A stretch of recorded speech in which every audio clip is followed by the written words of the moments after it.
could turn this over, she's next on the agenda, is the Audit Committee, and I recognize Chairman Pennell for that purpose. Good morning. It's good to see the Audit Committee here as well as the rest of you. Could we entertain the minutes from December 10th of 2018?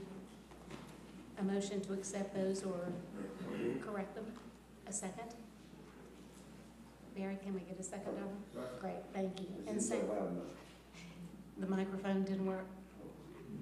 And Sandra, thank you for your usual awesome job in putting those together. I've noticed we just don't seem to have corrections or evictions, and that's a tribute to your great talent. Thank you so much. We're supposed to have a presentation this morning in which Jeffrey Armfield, there you are, Jeff. Yes, Suzanne's going to do it. The external auditor's report for the end of 2018. Good morning. We've got April Adams from Cherry Becker here to give the closing presentation for our external audit. And so April's going to give that presentation. I would like to say before we start that, when we came to you all at the end of 2018 and indicated that we felt like we were going to be going over our budget, both on capital and thought possibly on non-fuel O&M. So we have ended the year. We actually came in under budget on non-fuel O&M by a little over $13 million. And so we were able to kind of turn that around and not have some expenditures at the end of the year.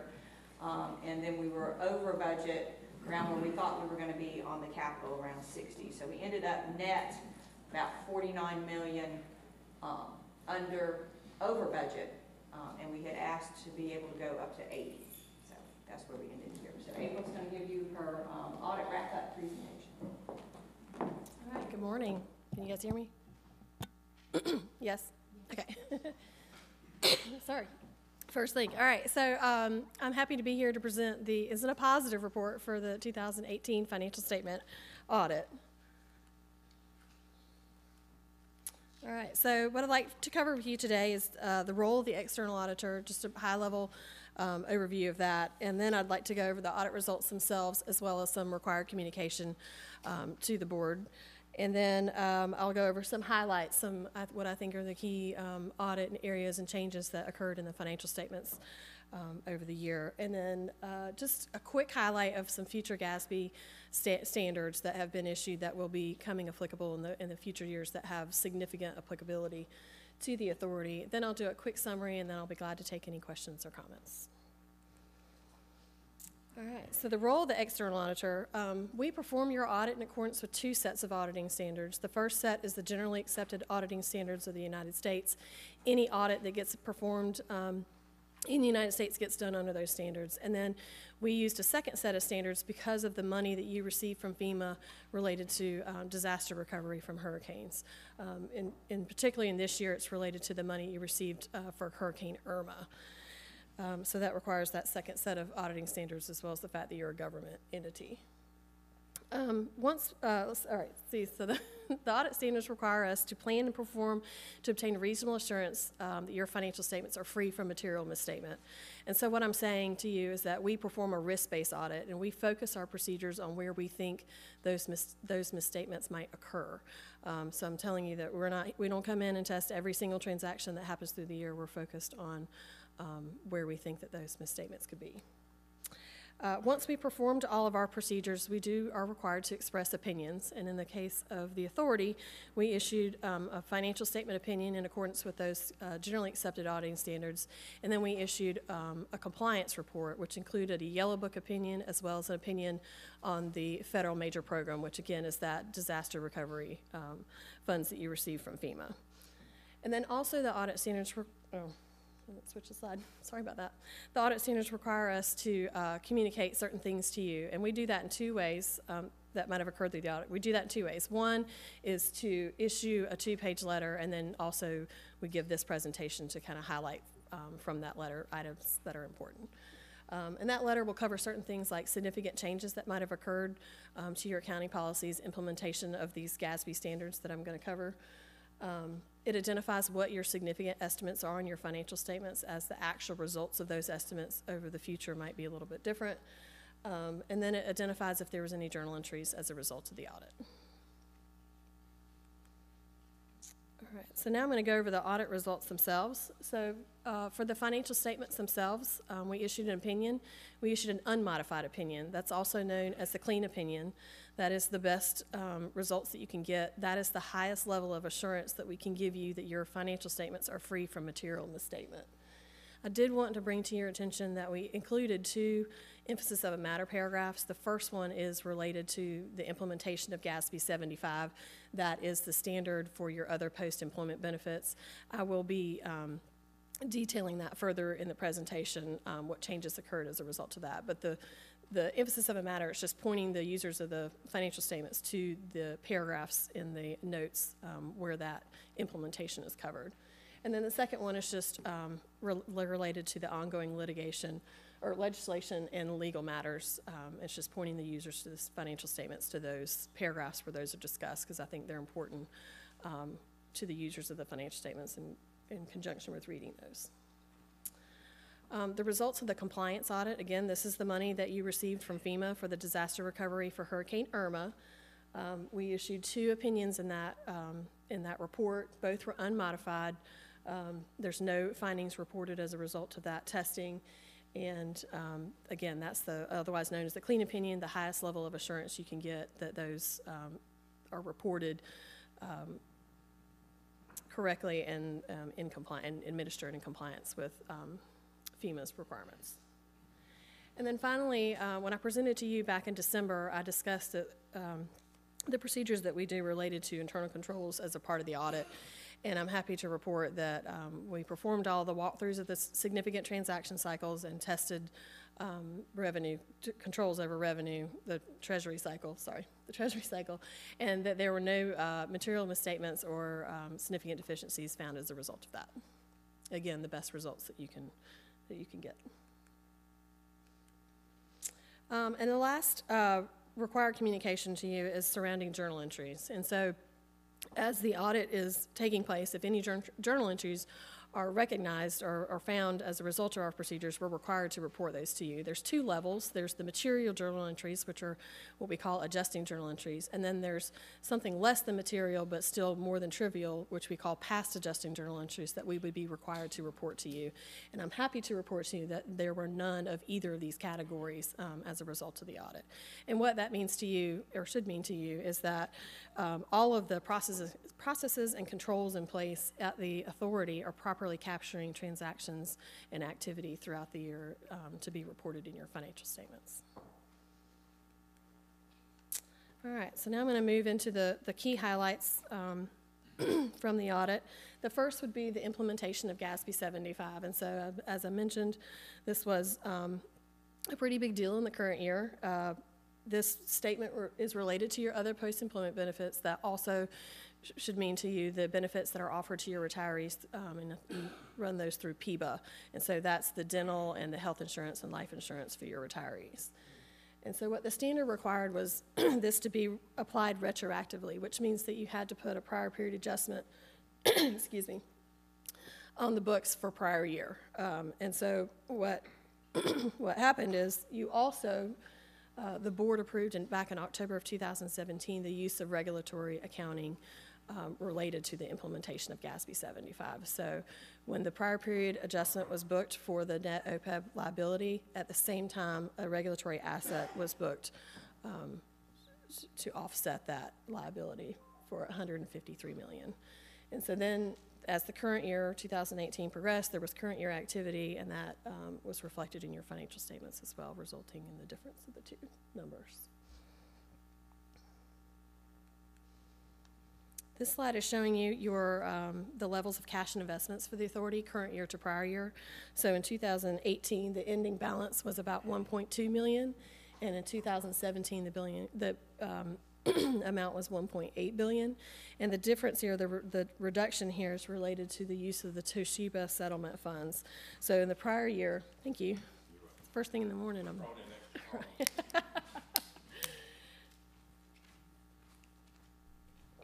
right. April, could I ask you a question? Sure. Just while you're taking a sip. Back on the prior slide. Yes. And this will involve Jeff as well.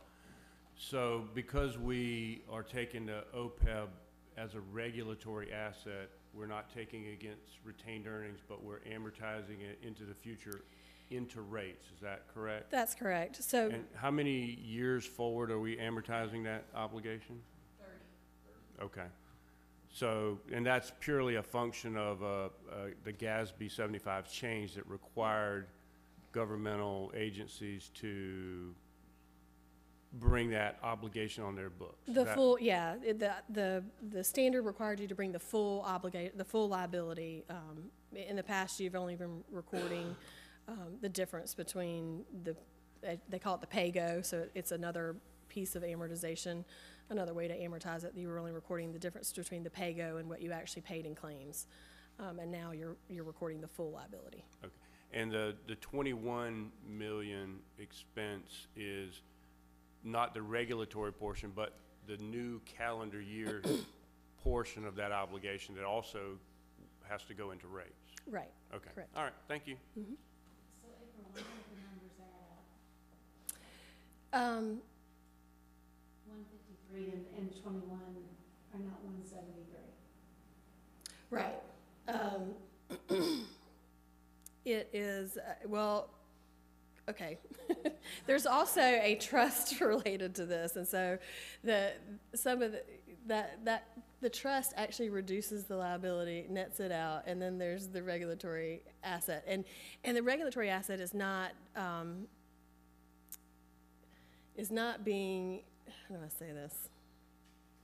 You might have actually stumped me in the details of this. There's a little bit of a timing difference between the state's year-end and our year-end. So there are a number of other little accounts involved in accounting for the timing difference as well. I just thought it was new math.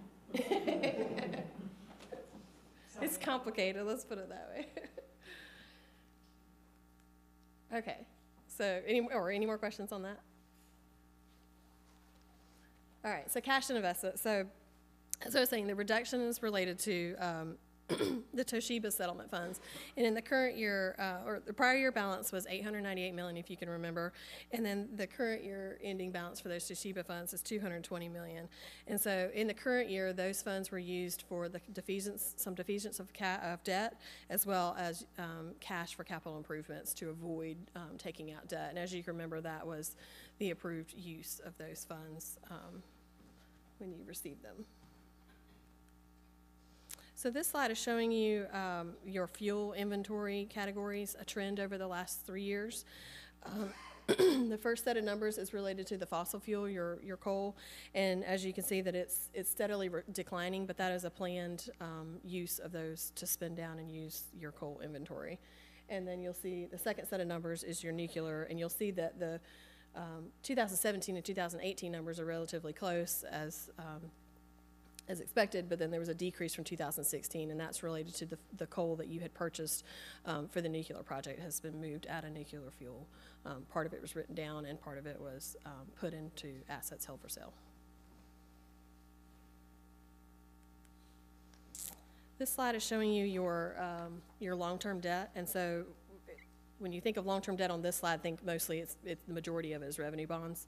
And you'll see that it's steadily declining since 2016 as you're not taking out, or you haven't taken out any additional revenue bonds, and you're continuing to pay the premiums, and like I just mentioned on the other slide, pay some cash defeasance of those. So you'll see it declining. And then I'm also just pointing out that you guys continue to remain in compliance with your debt service coverage ratio.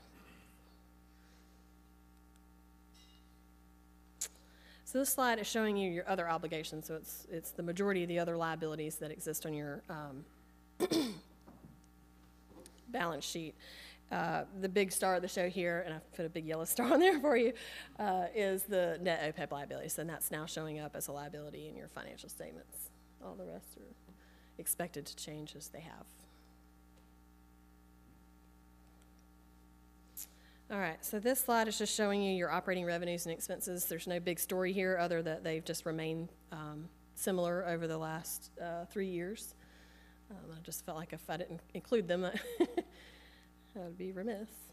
All right, and then this is the last slide of the key highlights. This is showing your non-operating revenues and expenses The first set of numbers at the top is your investment income. As you can see, that remained pretty flat over the last 3 years.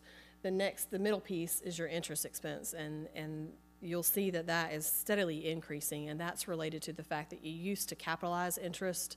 When the nuclear project was in play, you were capitalizing the interest related to that, and as the project has stopped, you can no longer capitalize interest. So you'll see that your interest expense is actually increasing related to that. And then the last set of numbers you'll see is just the other non-operating revenues and expenses. And the majority of what's flowing through here are the amortizations of your regulatory assets and liabilities. And so you'll see in the current year, it's $132 million, and that's related to the amortization of the Toshiba settlement.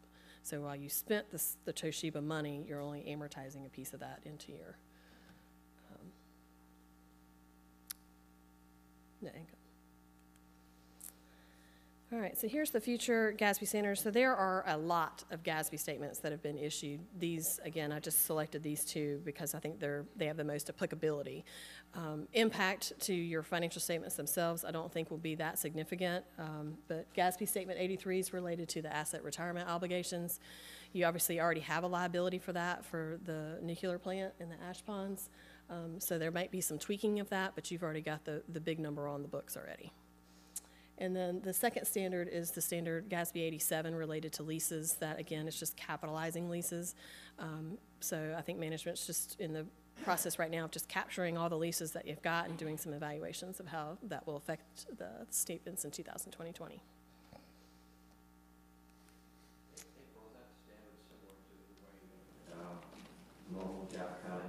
Yes, for the FASB statements, yeah, it's very similar.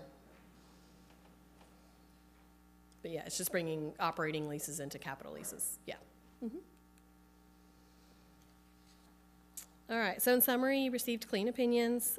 There was no adjusting journal entries or past adjusting journal entries, no significant deficiencies or material weaknesses as a review of your internal controls. This is my opportunity to thank Internal Audit. They do perform a significant portion of your audit, and without them getting all that work done ahead of us arriving on site, I don't know where we'd be.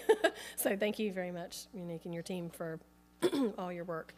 And then just management in general, it's my chance to thank you guys for putting the audit as a priority and giving us the full attention we need when we're here, and making everything available to us. I appreciate that.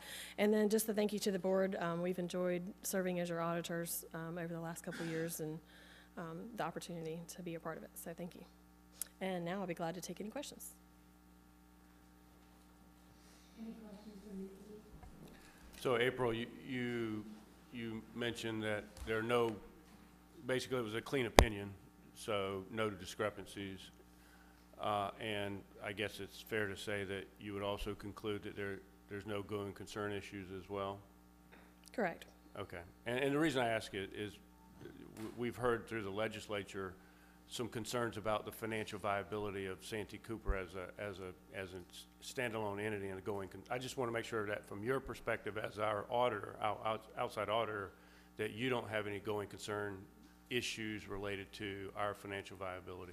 So we evaluate that as a part of the audit, and of course that ends on the date that we issue our evaluation. As of the report date is our consideration of that. So anything that happens from this point forward isn't included in our opinion, but as it stands as of the date of the report and the activity that was occurring at that time, there was reason to believe that you would continue for another year. Thank you. So April, on those lines, how do you evaluate pending litigation?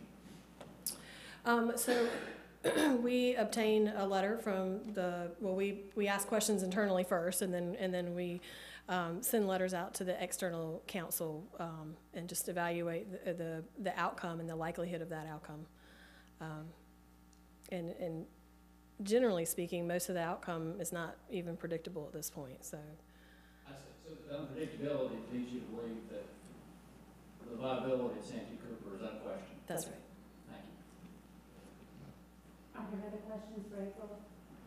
April, that previous slide is my favorite one, and it's the music to my ears.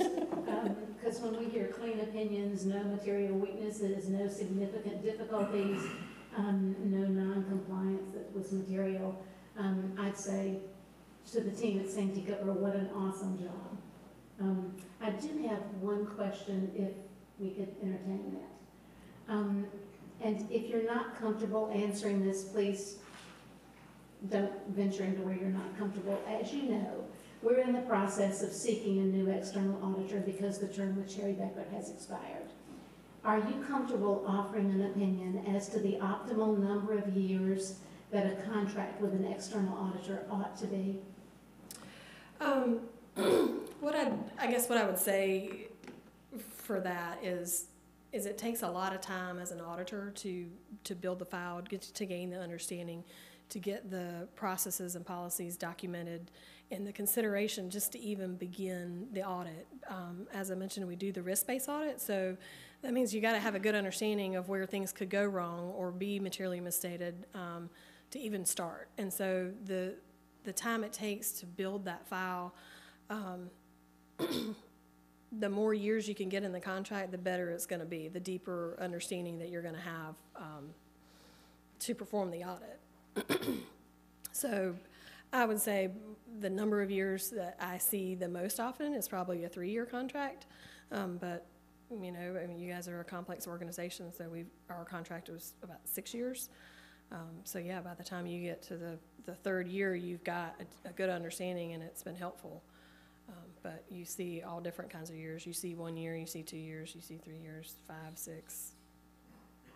Thank you. That's pretty much what I needed to know. I think it would be helpful for the committee at this point, Suzanne, for you to sort of catch us up on where we are with these requests for proposals. And we sent out 11 bid packages. We've gotten questions from 3 of the respondents. We've gotten declines to bid from 4 of those, 4 total, one of whom was one of the folks who asked questions. The other 5, we've not gotten any response back from yet, other than that they've received the packages. Now, the bids are not due until April 1st, 2nd, sorry, wrong day of the week. So we've got a little bit of time before the packages are actually due, but we know that at least 4 of those will not be bid. Thank you for that. Any other questions for this group? Yes, Steve? Peggy, I guess on the audit, I know there's been discussion about potentially a year at a time, and in my corporate experience, I'm used to seeing 3+ years because it's a big job and the turnover, and I realize there's a statute out there we got to deal with as well, so I think we need to focus in on what's the right answer there. And secondly, I want to go back to Dan's question because I was going to ask it, but as of today, we've got a clean bill of health. We're totally in compliance with our lending covenants. I mean, there has been misinformation in the past about our financial health, and I just want to be really clear, as I'm sure Dan was too, that we're doing what we're supposed to be doing. And Steve, if it helps any, I have asked as to kind of look at that statute that Chairman brought up to see, you know, July the 1st is the drop dead date for the advisory board to approve that recommendation. So I would say, as long as we aren't violating a statute, if we don't get enough responses, or if the cost is escalated, which I would assume it would be, for a 1 year. Yeah, that was one thing I thought of was that, you know, the longer the contract, as I mentioned, it takes a lot of time for the auditor to build the file. The longer the contract, the more time they have to recoup that cost. So if you have a 1-year contract, the fee would likely to be much higher than a 3-year contract, where you can kind of spread the. Well, one thing that you didn't mention, which I've sort of heard in the past and sort of other experiences, that typically as an auditor, the longer you're in place, the more you're likely to spot fraud or things of that nature, because you're seeing more patterns and you have more and more interaction, so that if we're flipping auditors every year, we're not getting a lot of continuity from our outside oversight. And so I'm assuming you would agree with that? Yeah, I think it works both ways, but yes. Okay. And I guess, I mean, I was on audit. I came off of audit when I moved here, but I would be curious to understand how we went from our longer term audit engagements. I don't remember I know the chairman sent a letter saying that we should look at going to 1 year, but I don't know that we actually had a discussion around the table here about whether that made sense or not, and if that's the right policy. And just from my perspective, from a governance issue, it seems to me that there's a lot of value in having an auditor in place more than 1 year, and that we should decide, or at least talk about the pros and cons of whether that's good governance or not. And Dan, I take the blame for that. The chairman sent a note asking about that, and I did talk with a couple of people at Santee, but I did not engage the full board in that, or the full committee in that, before we responded to that. So with apologies to all of you for that, I think we need to relook at that depending on what happens with the cost. We've got to remain legal, obviously, and comply with the statutes. But I do think that that's something that should have been discussed better, and I apologize for that. And if we have a July 1st deadline, then we probably can't wait till the next meeting to pick this up. We should, is it something we can address today in terms of what's the right policy? I guess we have to have a ruling on what that statute actually says. And I guess that depends on. Good morning, everyone. No, I just want to thank you for a real committee meeting. I don't know if we've been intimidated by the microphones or what, but this engagement I think is very helpful, and I appreciate it. Good morning, everyone. I don't think I'm in a position to give you a full-blown legal opinion this morning, but I can tell you that the language of the statute with regard to the advisory board states that on July 1st of each year, the advisory board must designate a certified public accountant or accountants resident in the state for the purpose of making a complete audit of the affairs of the authority, which must be filed with the annual report of the board of directors. The Public Service Authority must submit the audit to the General Assembly. So the language that's pertinent here is the advisory board must designate a certified public accountant or accountants on July 1st of each year. The flexibility that Santee Cooper may have with regard to the audit selection process is not specified here. The language that was proposed earlier this year, and which is in the RFP, provides for a 1-year contract with 2 one-year options to renew, and provides some contingencies so that the advisory board has the ability to make the designation each year. But whether there might be some flexibility with regard to good business practices or good auditing practices, I don't think I can opine on that at this point. Well, it doesn't apparently say that the designee has to be a different designee each year. It does not. Thank you. They just have to approve it, so I'm assuming if they didn't approve it on July the 1st, we'd be back at square one. So I guess my question is, at this point, would we be able to alter these requests for proposals and ask them if there would be a different rate were that time frame extended? Is that a fair assessment of what we could do? And I'm going to be honest and give you a somewhat I don't know answer, because I need to go through our procurement group and see if there are any issues associated with having put a package out with a set of terms and then changing those terms. Suzanne, since the procurement group is under me, I'll answer that. My opinion would be that we would need to go back out to all of the bidders and give them an opportunity to rebid. So Babs, since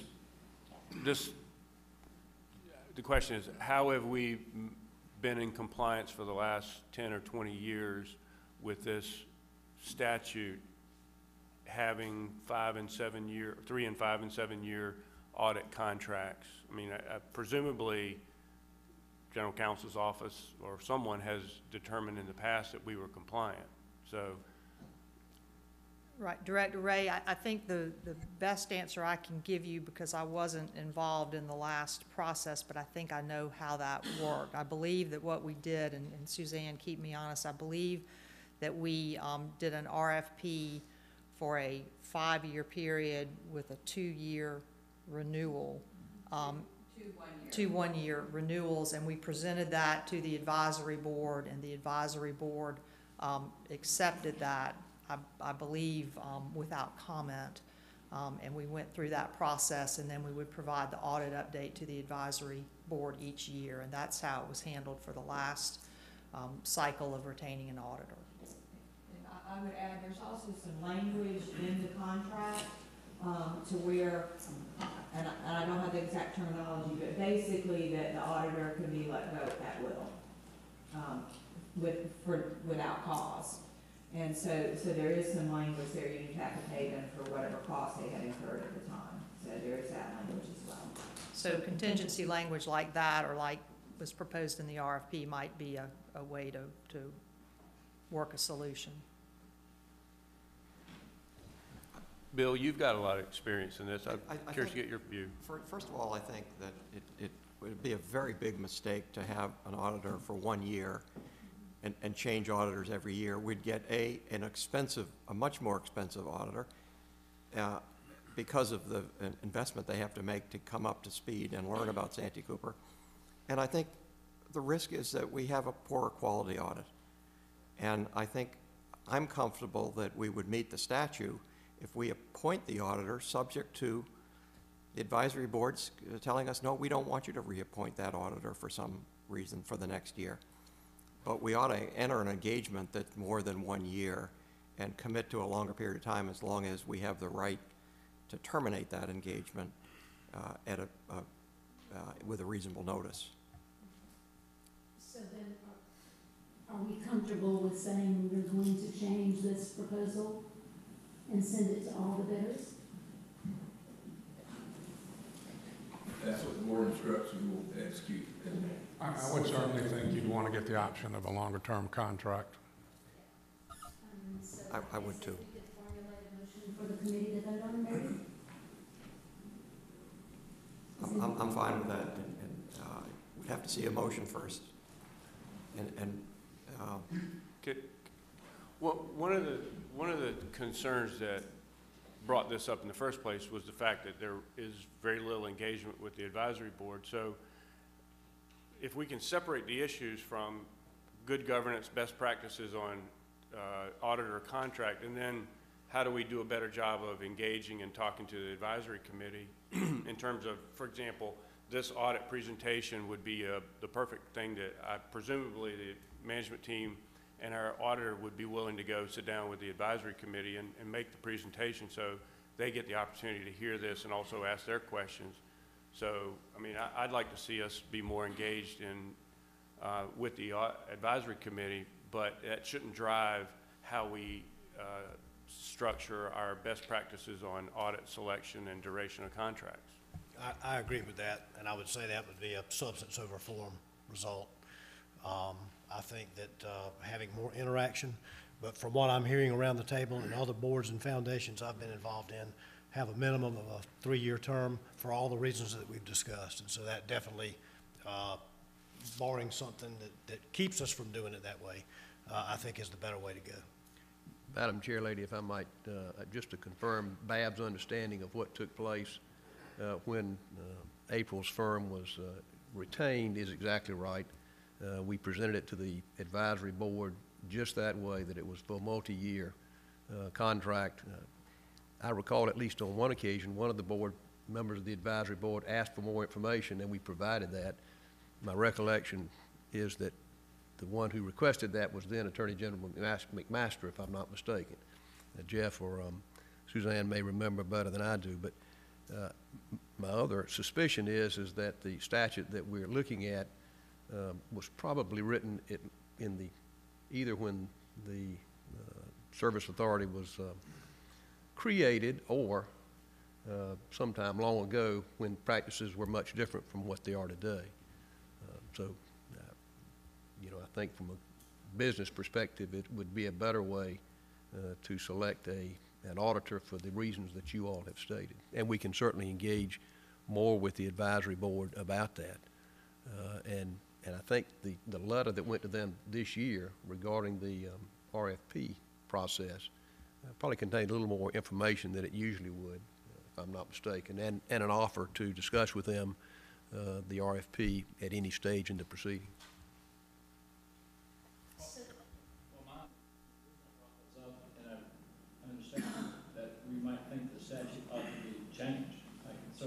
respect that, but the statute is the statute. I just think we need to follow it.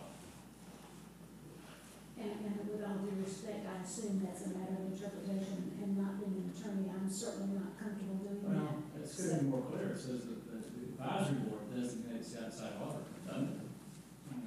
This is English. Yes, sir, but in view of the fact that many Julys have passed, and to my knowledge, they've not ever weighed in, as long as I've been on the audit. Having sat on that advisory board when I was Attorney General, I do think that a lot of the constitutional officers may not be fully aware of their statutory responsibilities. A lot going on through these different offices. I think they're now aware, so I do commend the board for looking at the statute and changing. So I think it's terrific what you've done. As I understand what you've done is, hey, you designate the outside auditor. We'd like to have it for a longer term, subject to your approval each year. I think it's a great compromise. And now, to them, I think, unapproving it, the auditor, I'm sure, will do a terrific job, but it complies with the statute in that, in effect, the hiring of the outside auditor, which to me makes some sense, another set of eyes on our books, who picks the auditor. I think that's an important statutory, and again, the General Assembly may want to change that statute, but I think could be more clear that we've got to, as inconvenient as it might be from our perspective, we've got to go through the advisory board to pick the outside auditor. And I can't disagree with what you're saying. The bottom line for me says that on July the 1st of every year, they've not said Practice, that. I think the practice has been one where So maybe we need a legal opinion on that, and maybe we should call another meeting of this committee, maybe for this purpose at a later date, but we do have to get this compacted. But I think if you're comfortable, we relied on our attorneys for most everything else, and I hate to see us go down another primrose path where we're spending a lot of money and a lot of time, but we do have to be compliant. So if you all are comfortable with that, okay. Anybody not comfortable with that? Well, in the meantime, wouldn't it be wise to send the RFP out with an either/or?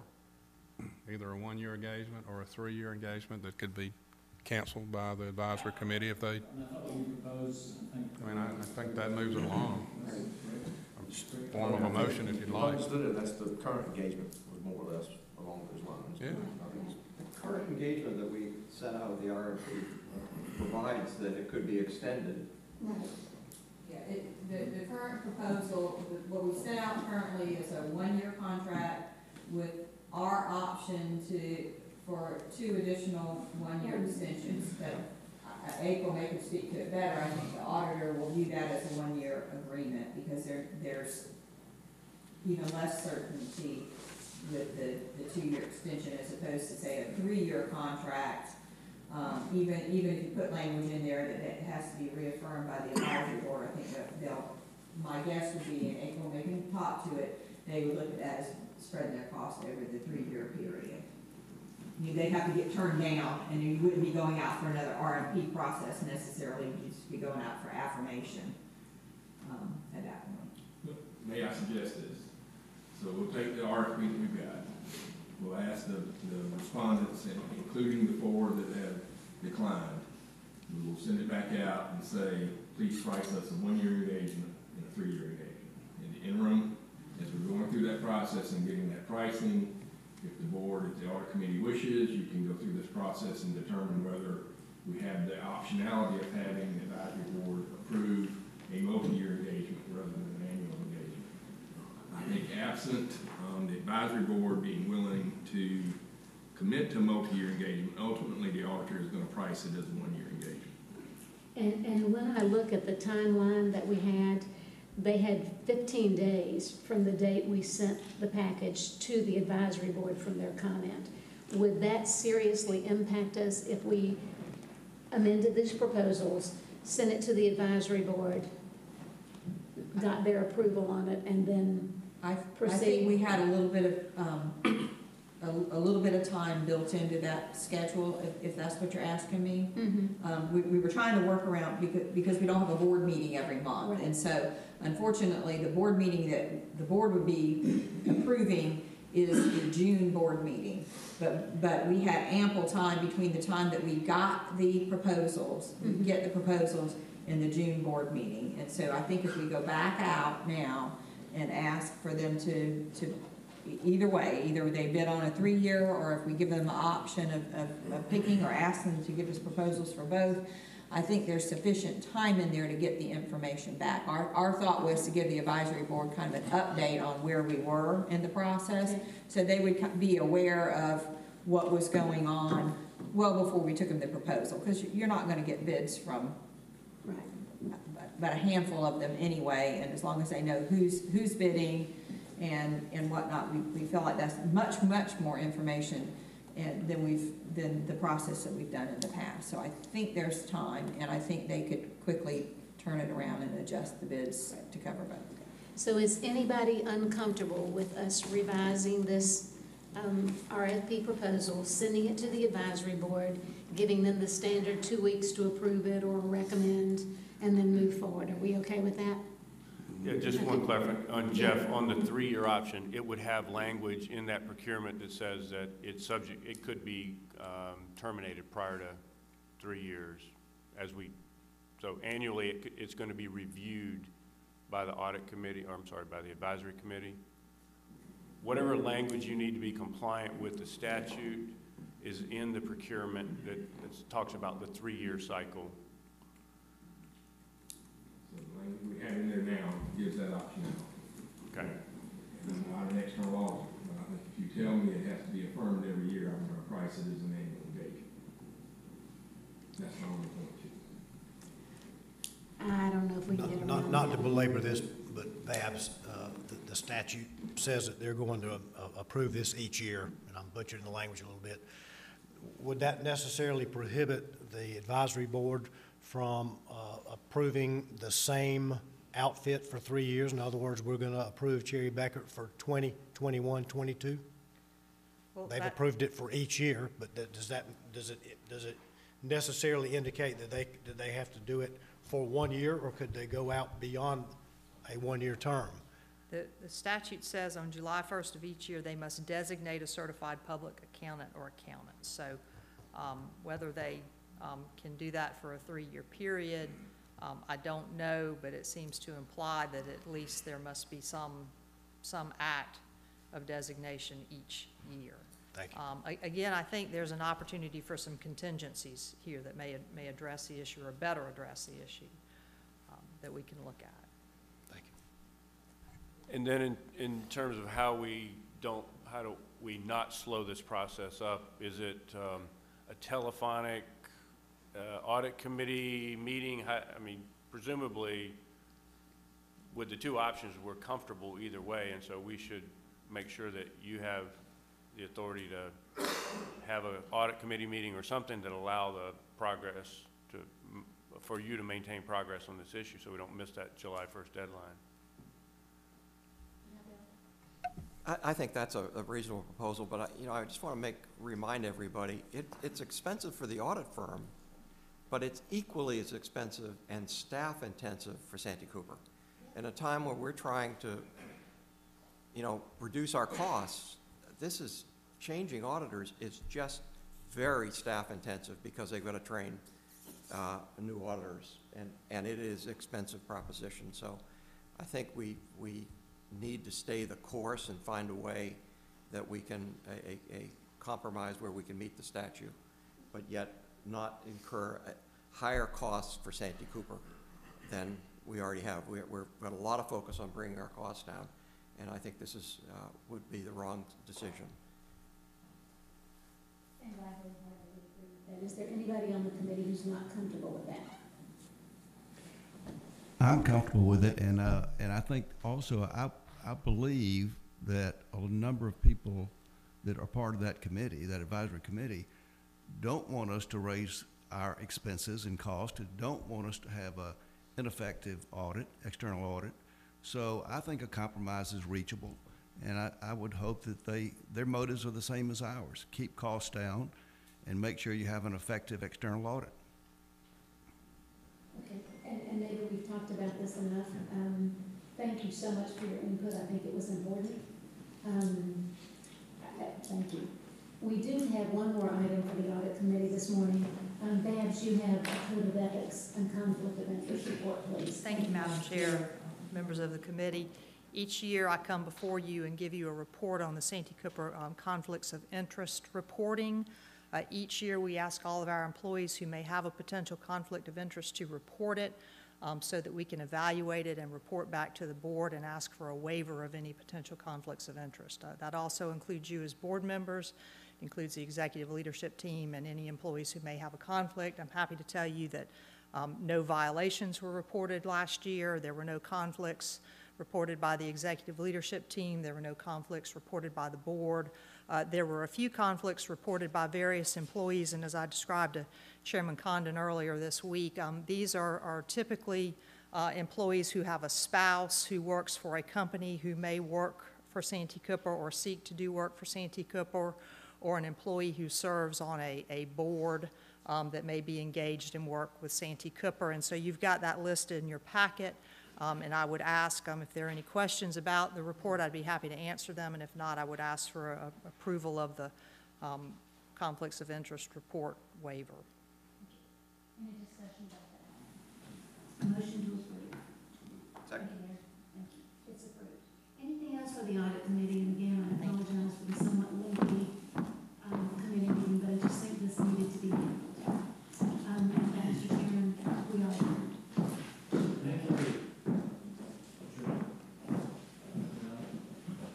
Our next item here is the legal committees, and Human Resources Committee are going to meet jointly. And I'm going to turn that meeting over to Chairman Land for Legal Affairs and Chairman Singleton for Human Resources. Thank you. Good morning, everyone. I've got a full slate of committee members here. I'll call the Legal Affairs Committee to order, and I guess you want to call yours to order as well? Yeah, likewise, I'll call the HR committee to order, and I'll ask for adoption of the minutes from January 28th, 2019. Do I have a motion? So moved. Motion second, all in favor? Approved. And I have a motion for the approval of minutes from the January 28th, 2019. Got a motion? Second, all in favor? All right, next I'll, Let me, yep, thank you. Go ahead. all right, I'll entertain a motion at this point to enter executive session for the purposes of discussing employment matters relating to officer appointment, compensation, and succession planning. Do I have a motion? Motion second? Motion second, all in favor? All right, we are now in executive session on HR. Well, let me go ahead and make the motion for the Legal Affairs Committee, or ask for the motion to be made that the Legal Affairs Committee enter executive session to receive legal advice relating to new nuclear project and litigation, and receive legal advice relating to proposed legislation, the ICF report, and receive legal advice relating to the Central Coordination Agreement. Got a motion and a second. All in favor?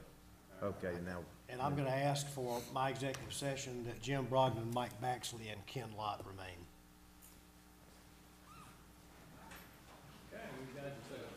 Yeah, well, we can, why don't we do we'll do yours first, I don't mind. Okay.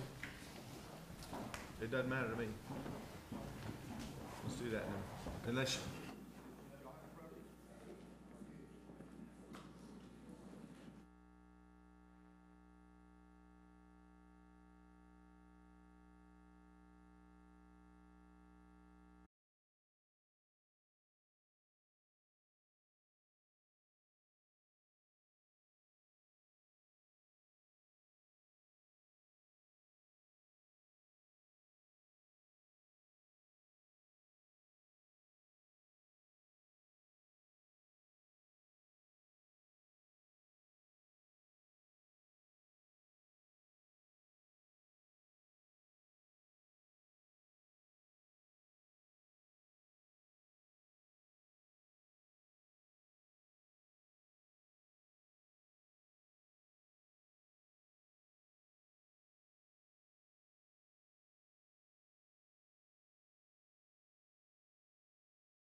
Thank you, everyone. I'll call the HR committee back to order. We are out of executive session and no action was taken. Jim, I'll let you take the reins here. I think there's a resolution in the packet, and I'll let you do the honors. Thank you, Mr. Chairman. You have a recommendation and a resolution in your packet where I'm recommending that Pamela Williams be appointed as Chief Financial Officer. You have information about Pamela and her resume and her experience here at Santee Cooper. She started in 2001, has worked across a variety of areas, starting out as Associate General Counsel and then and Corporate Secretary, and then going on from there. The process, it was, I think, an excellent process in terms of the selection. You know, we began that process in, I think, November of last year, early December. We engaged a firm called Finding Great People to assist us in that effort, and they were, I think, invaluable in helping us secure candidates both internally and externally. We had good candidates internally and externally, and the candidates who were selected went through a round of interviews, and then following that, a smaller group went through a second round where presentations were made. We have, folks, I can't tell you that enough, the good talent that we've got at Santee Cooper. You know, we are very fortunate to have folks who are here and who are willing to stay. And it'll be important that we maintain this team. Pamela, I think, is an excellent candidate for this position, and I'm confident that she'll do a good job, so I'd simply recommend the resolution to you. One other thing that I might say before you take any action on that, I guess, added consequence associated with Pamela's selection is that we will eliminate the current position that she holds, the Senior Vice President for Corporate Services. That will allow us to combine and consolidate some of the departments that report to her. Initially, those departments will come over with her to A&F. They won't stay there long. We will determine which ones need to be reassigned to other members of executive staff. So, yeah, I think that's an added benefit to this and is in keeping with our effort to find greater efficiencies associated with our operations. I'll be glad to answer any questions, Mr. Chairman. Any questions for Mr. Brogdon? All right, hearing none, I'll entertain a motion to approve the appointment of Pamela Williams as Senior Vice President and Chief Financial Officer and member of the Executive Leadership Team effective April 6, 2019. Have a motion? Second? All in favor? Motion carries. Mr. Chairman, I'd like to, I think it makes official disrespectful to have a no vote on my behalf. Okay, thank you very much. All right, Pamela, any comments you'd like to make? Mr. Chairman, I just want to say I certainly appreciate your confidence in me and the opportunity, and I will continue to do my best, as I always do, to fulfill Santee Cooper's mission. So thank you. Thank you. All right.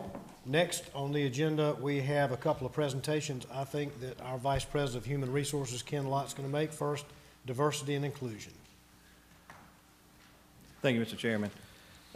In your board materials, you have, as Director Singleton mentioned, two reports, the 2018 diversity report, as well as our 2018 manpower report. I'm just going to cover the highlights with you and then answer any related questions that you may have. Our diversity report, in February of each year, the South Carolina State Human Affairs Commission provides a report to the General Assembly concerning state agencies' goals attainment through their affirmative action programs. The year is September from the previous year through October of the current year. So in 2018, Santee Cooper received a goal attainment of 99.8%, which is third across all agencies in South Carolina, first among all agencies that have at least 1,000 employees. So diversity is certainly a part of having a strong workforce at Santee Cooper. We believe it makes us capable of making the best decisions and being a strong utility. So any questions related to that report? Okay. Hearing none, I'll move to the manpower report. In 2018, Santee Cooper reduced our headcount by 94 positions, primarily taking advantage of Terry retirements. Our management team evaluated those retirements, looking for opportunities which we could do things more efficiently, combine responsibilities, et cetera. As a result, in 2018, our actual payroll costs were about 6% below budget, and even about $4 million below what 2017's actual numbers were. Looking forward, we continue to have opportunities. About 300 members of our workforce today will be eligible to retire by 2022. So we'll continue to evaluate our opportunities there from an organizational structure standpoint. Another thing to point out is over the last 20 years, Santee Cooper's system has certainly grown. Our generation capacity has grown 47%. Number of retail customers has grown 55%. Yet our headcount has grown about 1%. So I think we've done a good job managing that as we continue to grow as a system. Two other quick things. From a benefit standpoint, we did see a slight increase in benefits cost in 2018, primarily because of two reasons. As you're aware, our state retirement contributions are increasing about 1% a year. So that's driven up our benefit costs a little bit. Quite frankly, we had about 134 employees leave last year as part of Terry retirements. And when you have that many people leave, we pay out their leave balances. And so as the way that we calculate benefits for this report, it's expenditure, so you'll see some of those. That's part of what you see driving up that little blip in 2018. Last but not least, we continue to monitor our health insurance cost, comparing it to the national average through Kaiser survey, which is a third-party insurance national survey that's done. And we continue to show that we provide a strong health insurance program at reasonable cost for our employees. Those are the highlights of that presentation. I'll answer any questions that you may have. Yes, sir. This is on the early diversity. Yes, sir. I want to commend you for the diversity with Santee Cooper, and just want to let you know we're working on diversity for this board. Yes, sir. Which we hope to catch up with you. Yes, sir. Thank you. Any other questions or comments? Mr. Secretary, I do want to add one thing that's not with these agendas that I'm proud of. Our safety results, you know, we've had a great safety year. We have received notice that we did finish first from APPA's large utility standpoints for our safety results of last year. So we're awful proud of that as well. And how many utilities are in that? That's a good question. I don't know that, but I will get that. It's a lot. It's all of our large utilities in APPA. Thank you, Ken. Appreciate your efforts very much. If there are no further questions or comments, there's no further business, I'll entertain a motion to adjourn. Motion, second, all in favor? Okay, this committee's adjourned. Thank you. Thank you. We'll resume the Legal Affairs Committee. We're out of executive session with no action having been taken. There are no agenda items on the Legal Affairs Committee agenda today. I do want to maybe follow up with some discussions from the last meeting, and since we don't have another meeting until June, the discussion on the issue of attorney's fees that was raised. I know a good bit of work has been done since that last meeting. I think there was some questions about the appropriateness, the propriety of those attorney's fees. I think those have been answered. I think we have a standing policy at Santee Cooper, which is, I believe, modeled after widely used corporate policies across our country. You know, as a standing resolution to indemnify these employees that was voted on the board over a year ago. And of course, our staff, as a courtesy while we looked at this, I think held invoices that some dating back to 2018. I understand that things are moving. Those lawyers' work is needed at this time. Of course, Santee Cooper pays its bills. I believe the consensus of the committee is that we, staff go forward and continue on with the implementation of the policy as set forth in the resolution voted back again over a year ago. And of course, I know that may be an issue that needs some discussion today, so I'll open the committee up to discuss that if needed. Mr. Chairman, I understand since it's not an agenda item, we can't vote on anything. I think, yeah, well, I'm not sure there was anything, we didn't vote back in December and then So I do think that maybe we could ask staff to bring this back before us in June if there's something that we want to put on there to vote. But the whole point for this is I think we need to pay our bills, and possibly we could look at economizing and trying to save some money. There have been some preliminary discussions in that regard, very little development of that. I think we need to try to develop that. Chairman, if you want me to do that. And the last thing, of course, we've got, I was up with Director Laird. We got an update on the civil litigation going on, the different types of litigation. I know we've got relicensing of lakes that involve lawyers. We've got just probably, I don't know, 24 different areas where lawyers are involved here at Santee Cooper. Those folks are working hard for us every day. We need them. It's a necessary thing. The civil litigation is gonna be a lot of work. I think our budget numbers are gonna be abnormally high. Hopefully, at some point, we can reach a plateau there and start seeing things ease off. That would be my objective. But there's a lot of work going on now. A lot of work going on probably for the next year or two, if I had to guess. All I can do there. But if we'll get together. I'll get together with staff and we'll have something in June on that. But I guess the point of this is the courtesy they extended us as a board to put a hold on that policy. I believe it's time to end that hold. So just to clarify, those bills will be paid, and we're going to pay bills according to existing policy that we already have in place. Any vote or any action necessary would be to amend the policy or undo the policy, but the policy's there. The policy was just paused, so we're going to pay the bills. Yes, sir, Director Singleton. My view of it is that the resolution itself, where you authorize indemnification provided for the payment of those fees, the matter was raised, I guess, in December, perhaps January. I can't remember which one of those two board meetings. Might have been January, since we didn't pay things in 18, and we simply agreed not to pay those, or at least hold them in abeyance. I don't think that eliminated our authority to pay those, and so I don't think any action is needed to authorize us to further pay those bills that are outstanding. Thank you. Well, that leaves the elephant in the room question is, Mr. Chairman, are you going to oppose Santee Cooper paying the indemnification bills of our employees? I have no authority to. I do oppose. I think the policy is in need of vast improvement. I've made my views on that well known, and I stand by them. But I have no authority. I'm just one vote on this board. I know the board. I know I'll be outvoted. I understand that, but I may be looking for a vote next meeting, perhaps, to be outvoted, just to make it official. I think it. I think the evidence speaks for itself.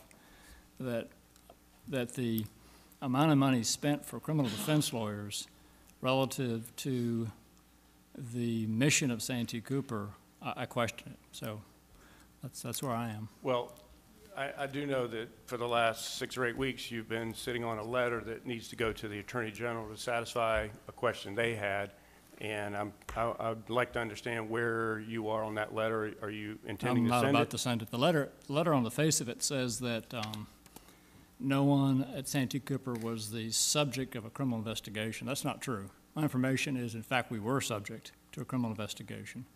Now, I'm also been informed, since you want to discuss this, that the internal representations by those in authority is that now everyone, including this board, that were merely witnesses, Lonnie Carter's merely witness. The problem I have, though, is, as you know, from a criminal investigation standpoint, you're either a subject, target, or witness. And we're being told informally, well, everyone's just a witness. But the problem with that is no one in authority is saying that. And so if you don't have anybody in authority saying that, I think the process should run its course. And I would note, I'm hearing that the bills have been held for a number of months, and the world hasn't fallen apart. So my immediate thought is, and I have a lot of respect for the attorneys, but what they're doing right now isn't really essential. And so if you tell me that I can bill at $475 an hour, and you've got, I don't know, 8 or 9 talented defense lawyers out there, if you look at the bills, I mean, we spent, and again, I don't mean to give people a hard time. I don't. I'm trying to do the best here in terms of my chairmanship. But if we spent over $1 million of ratepayer money, it doesn't fall from heaven. We have to take it from people paying electric bills. How do you justify paying criminal defense fees to that level? I don't see how you can. So if people are just merely witnesses, why don't we just have internal staff handle it, or the Attorney General's office? If no one's at risk of any criminal exposure, a very simple question: why have highly priced criminal defense lawyers representing them? Well, first, you're a former Attorney General. I'm not a lawyer. So obviously, I'm going to give you my layman's explanation. First of all, this board and this organization did its diligence on our employees that have been called to meet with the Justice Department. There is nothing, as I understand it, that we are aware of that would lead us to believe that our employees did anything improper. That's the standard by which we diligence. We hired a third party to do an independent investigation, and then based on those items, the CEO came to the board and recommended that we indemnify our employees. Wasn't conditioned on target, witness, or anything. It was, we've done our diligence, our third party's done our diligence, and we're abiding by the policies of the organization, and we think it's proper to indemnify our employees. That recommendation came, this body voted on that, approved that, and gave authority for the company to indemnify our employees. That's where we are. Your suggestion that an employee who had been on the nuclear site doing their job, working on behalf of this company, and just happened to be included on thousands of scan-up emails that the Justice Department wants to talk to that person, go to a lawyer at Santee Cooper for coverage. There's no lawyer in this organization that has the expertise. There are no criminal defense attorneys on staff, and even if they were, it would be a conflict of interest to have a corporate employee represent an individual in that capacity. You have to know that. That's what you do for a living. And you also know that the Attorney General's office doesn't have criminal defense attorneys on staff prepared to cover employees of the state for this kind of action. So that's just sort of a ludicrous statement by you. And so the question is, do we have a duty or not to cover our employees? Yes, we need to make sure that we're getting value for that expenditure, no question about it. And can we do better on fees? I hope so. And we've charged the CEO of looking into that. But to me, we have a duty to cover our employees. And if we're not aware of any criminal activity, and our third-party investigation has concluded that we know of nothing, then why are we holding up coverage of our employees? Simple as that. Well, simple question. Why do you need to pay extremely high-priced criminal defense attorneys $475 an hour if no one's a criminal? I'm not a lawyer. I can't answer that, but I can say that during your testimony last week, you suggested that that's between $400 and $475 are rates that you charge your clients as well. So seems to me that seems to be the going rate. I don't know. It's not my job. Again, the concern I have is if you look at where we are with paying these people, I must be in a different planet. You've got extremely talented, high-powered criminal defense lawyers. So why would we go out and pay for high-powered criminal defense attorneys if everyone's just merely a witness? There are tons of talented folks at various law firms throughout South Carolina that could easily handle representation of a witness. But the reality is this, though, and this is what I think what you're missing is, evidently, I wasn't here, there was this criminal investigation started by the authorities. And it appears to me that what happened relatively quickly is that somebody went out and said, we've got to get people to defend us against going to prison. Ergo, there's this hiring. And I'm also really curious, why is everyone charging the exact same rate? If you're saying the employees themselves went out and negotiated, it's remarkable that they would negotiate all the exact same rate throughout South Carolina. I don't believe that happened. So it looks to me like it's a great coordination. I do know they're sharing information. And so now, if that decision was made, I wasn't here when it was made. I do question the making of the decision, but we've fast-forwarded almost a year now. And again, this is, even by Santee Cooper standards, $1 million is a lot of money. And so we spent $1 million for criminal defense lawyers. And my simple question to the board, and really to everyone who's been involved with it, if they're no longer needed, why keep paying them this high rate? Why not do some economizing at the very least at this point? And I don't get the sense there's any concern with this board, oh, it's just, money, it's not our money, it comes from the ratepayers. And I think that's really unfair to our major customers. I think it's unfair to our direct ratepayers, and we should do all we can to minimize expenses.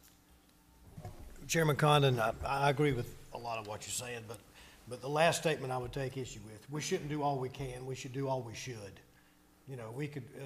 We've got to make an informed decision on what is appropriate under the terms and circumstances that we see in real time, as those things develop. So again, I can certainly see where if, somebody across the table thinks they've got a health problem, I could certainly say, well, it looks like you'd economize and maybe go to the health clinic.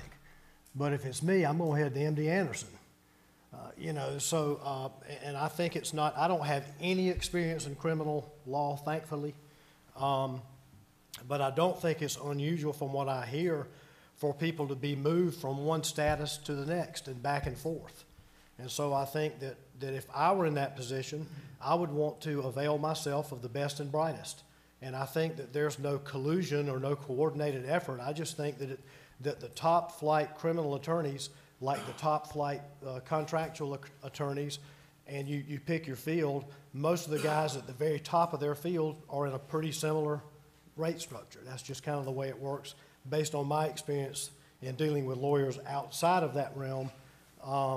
If I'm dealing with a tip-top real estate attorney, I'm going to be paying a lot closer to $400 an hour than if I'm dealing with a guy that's a general practitioner that does some real estate. So, I don't think anybody on this board with regard to any issue has ever had any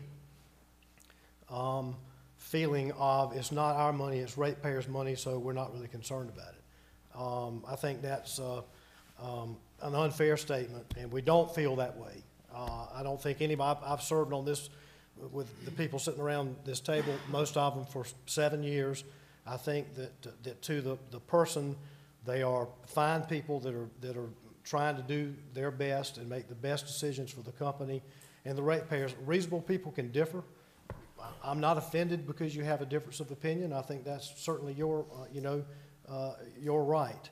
But I can tell you that I don't think anybody takes any dollars that are spent in this organization lightly, and we all feel a very strong fiduciary duty to each other, to the company, and to the stakeholders in the state. So just to add on to that, during your testimony last week, you mentioned that this board had grossly mismanaged the nuclear project. And a fairly reckless comment, if I may say so, coming from the board chairman of this organization, particularly then when you later mentioned that you really don't have any information related to that, but that was your statement. Now, if I'm a civil litigation attorney, I want to depose you and know what you mean, Chairman Condon, by gross mismanagement. Let me tell you precisely what I mean. No, just a second. So where that leads is that this board is going to have to indemnify you so that your legal fees can get paid. And you know what? We're going to do that because it's the right thing to do. We'll probably indemnify you. May I interrupt? Yeah. I think I'm the oldest guy on this board, or gal, including a gal. I'm the oldest one. And I've advocated transparency here. I think there's been not enough transparency. But this subject that we're talking about today offends me that we're having this type of discussion. And I think that this is one matter that we ought to settle in executive session and make our minds up about what we're going to do about it and what we're going to say about it. And come out of executive session and do it. And this back and forth between various members of this board on this issue is unhealthy for us. It's unhealthy for Santee Cooper. Makes us look like adversaries. And we're not adversaries. We're all out for the same thing. And so now what we need to do is put our cool caps on instead of our argumentative caps and try to join hands and do a better job of portraying our leadership here. Director Laird, I agree with you. We have a sitting resolution that this board's approved, and I think we should pay our employees legal costs. That's our obligation. It's our duty. It's what we voted on, and I'm fine proceeding under that. Thank you. Let me add too, if you don't mind. Huh? Go ahead. I guess I see it. I think discussion's healthy, quite frankly. It's been very professional, and I think it certainly is allowed. I think we all want what's best for Santee Cooper and our employees and our former employees. And I guess the way I look at it, Mr. Chairman, is we do have a policy. We did pass the resolution. I think the question's about the cost and could there be a more economic way or fair to ask, and I think should be looked at harder. And if we need to come back and do something in another meeting, that's fine with me. But in the meantime, I think we've got to do what we agreed to do and pay the bills and have them defended.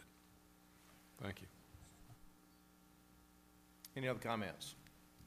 With that, there's no further business before the Legal Affairs Committee, and I'd move for an adjournment. Motion, second. All in favor? Committee is adjourned. Thank you, Mr. Chairman. You're welcome. Thank you, Mr. Chairman. Next call to order for the Executive Corporate Planning Committee. And if I may ask if there's a motion for a approval of minutes of the last meeting. All in favor? Any opposed? That stands approved. And the next matter is the VC Summer authorization. If I can call on Mike Baxley to present. Thank you, Mr. Chairman, members of the board. You have before you a resolution which is entitled the Extension of the Project Cessation and Preservation Plan. The resolution consists of 3 pages. The whereas clauses basically recount the history of Santee Cooper's developing a maintenance, preservation, and documentation plan after SCANA's abandonment of the equipment and the site at VC Summer 2 and 3. Even though this board has now terminated the operating license, the resolution states that the board still finds value in the equipment, the commodities, and the nuclear components of the site, and that you have reviewed this issue within the parameters of the best interest test as set forth in statutes for South Carolina. The resolution resolves that the board authorizes the extension of the ongoing construction cessation plan, which includes the maintenance and preservation and documentation program through December 31st of this year. That's December 31, 2019. It also authorizes $6 million for this purpose. Now, as you know, this is an unbudgeted item, and the resolution states that management may spend up to $6 million. That is, because it is unbudgeted, you authorize that the budget may be exceeded by that amount, but you also, in the resolution, set the expectation that at a minimum, an equal amount of revenue will be generated by the sales of the surplus nuclear equipment, which is the subject of this resolution. You further authorize the interim CEO to take such other actions as may be necessary to implement this resolution, and that is the matter that's before you. Thank you, Mr. Chairman. Okay, then if I could, thank you for that presentation, Mr. Baxley. If I could call then for a motion to approve the resolution. Any further discussion? Hearing none, all in favor? Any opposed? Motion passed. Now for, I'm sure, a really short presentation. Richard Kaiser.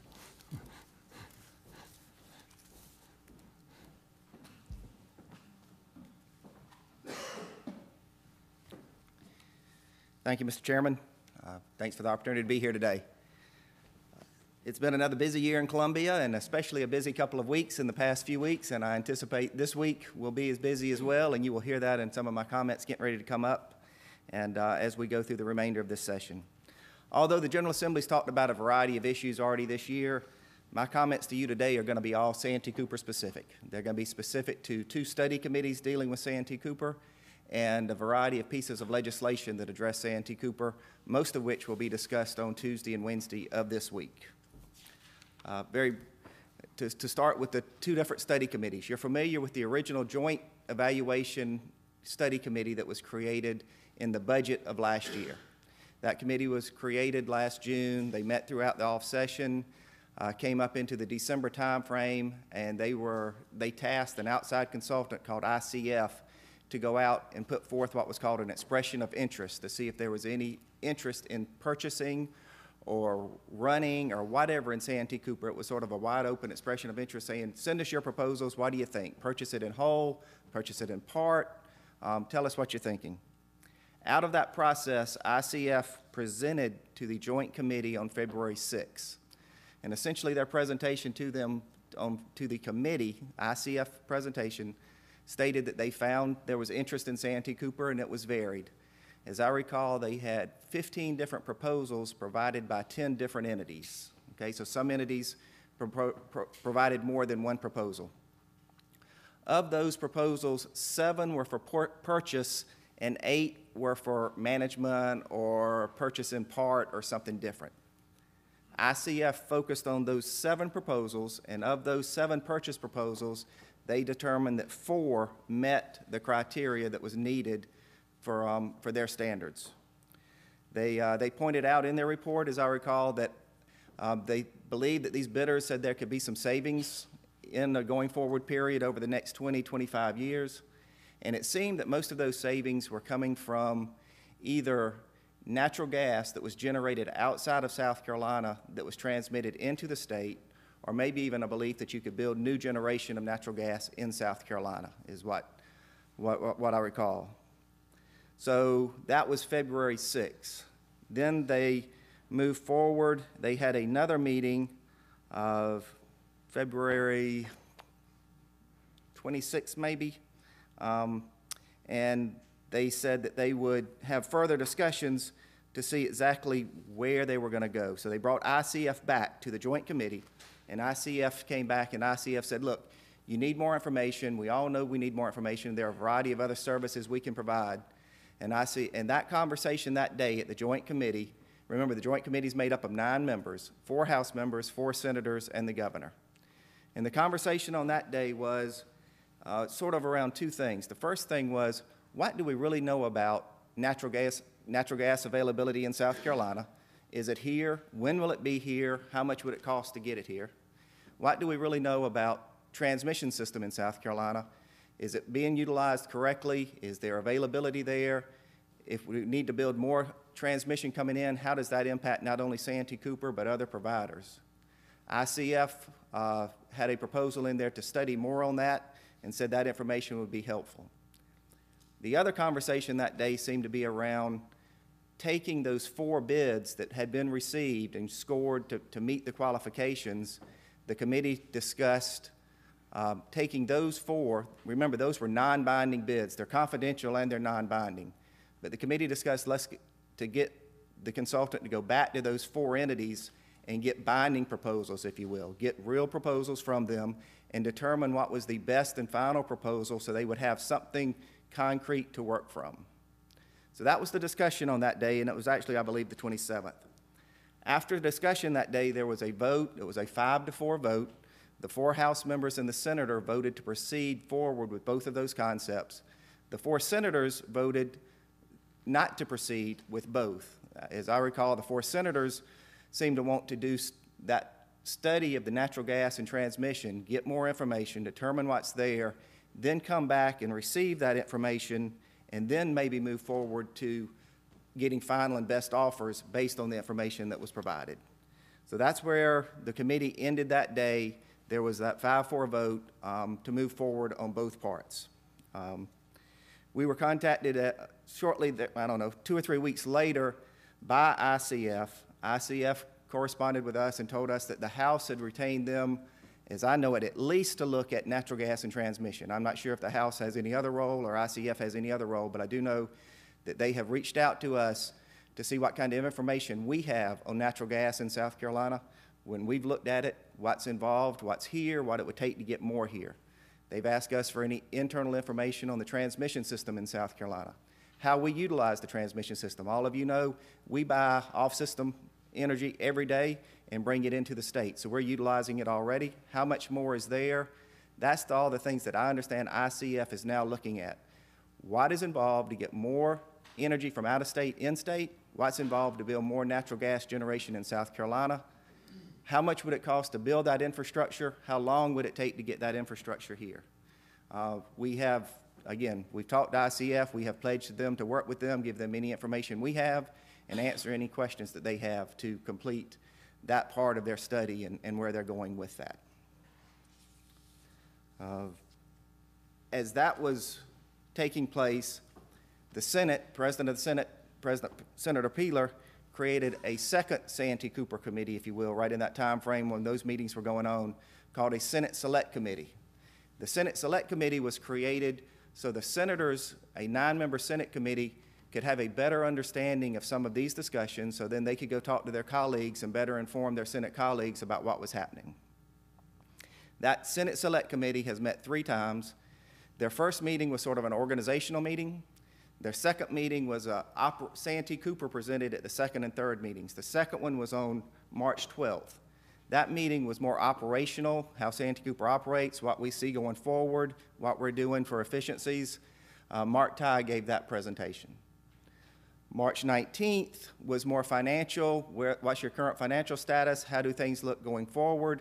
And Jeff Armfield gave that presentation. That committee is going to have their 4th meeting tomorrow, and that agenda states that the presentation will be given by Central Electric Cooperative tomorrow. So Santee Cooper is not scheduled to present tomorrow. Central Electric Cooperative is scheduled to present. We plan to be there.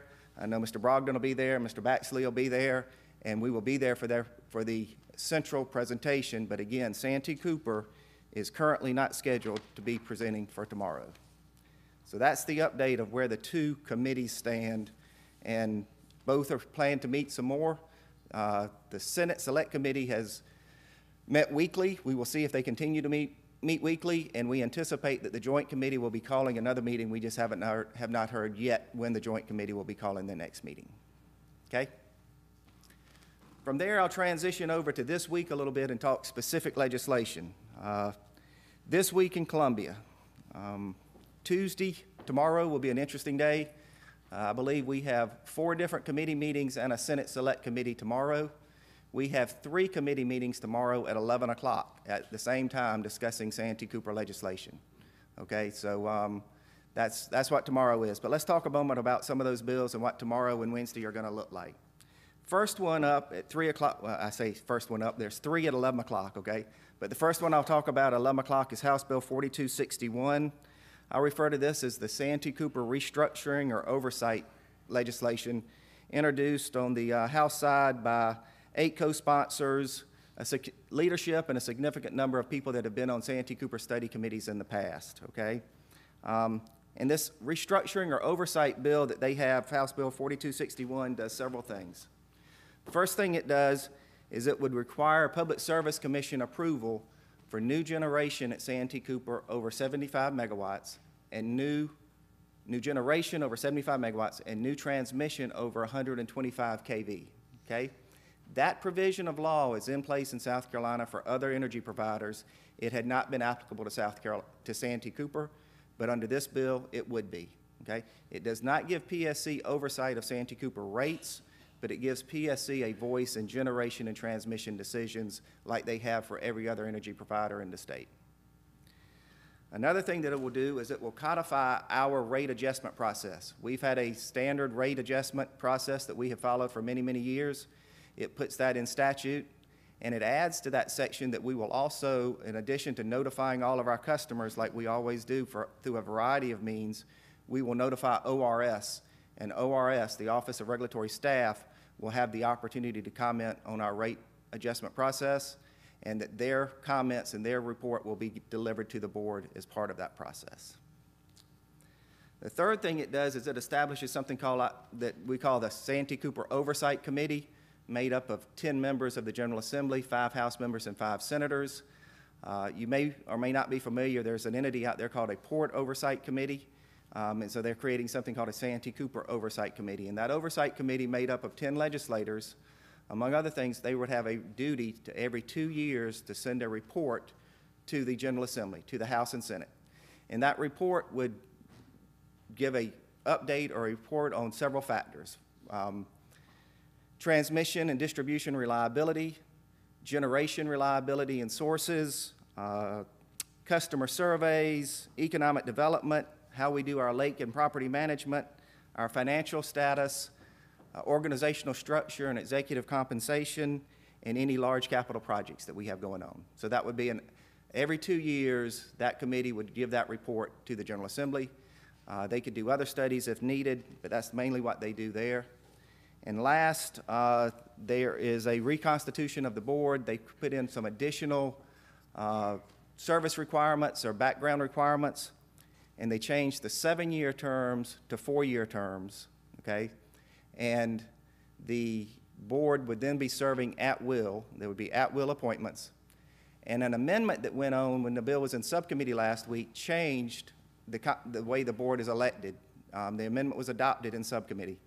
We still have a 12-member board, but per the amendment, 7 members, the 7 members that represent the congressional district, would be represented by the General Assembly. The other 5 members would be all at-large members, and they would still be appointed by the governor with advice and consent of the Senate. That bill is up again at 11 o'clock on Tuesday in full House LCI committee. So it was subcommittee last week, full LCI committee this week. Any questions on that one? Also at 11 o'clock, in Ways and Means Subcommittee is House Bill 4287, introduced by House leadership. Speaker Lucas is the first name on there, I believe. 6 members introduced it. And it relates to the sale of Santee Cooper. And it really follows the report that I gave you of that joint committee, that last joint committee conversation that they had on the 27th, and they wanted to move forward in assimilating, getting 4 binding bids, if you will, from those entities that had made the cut.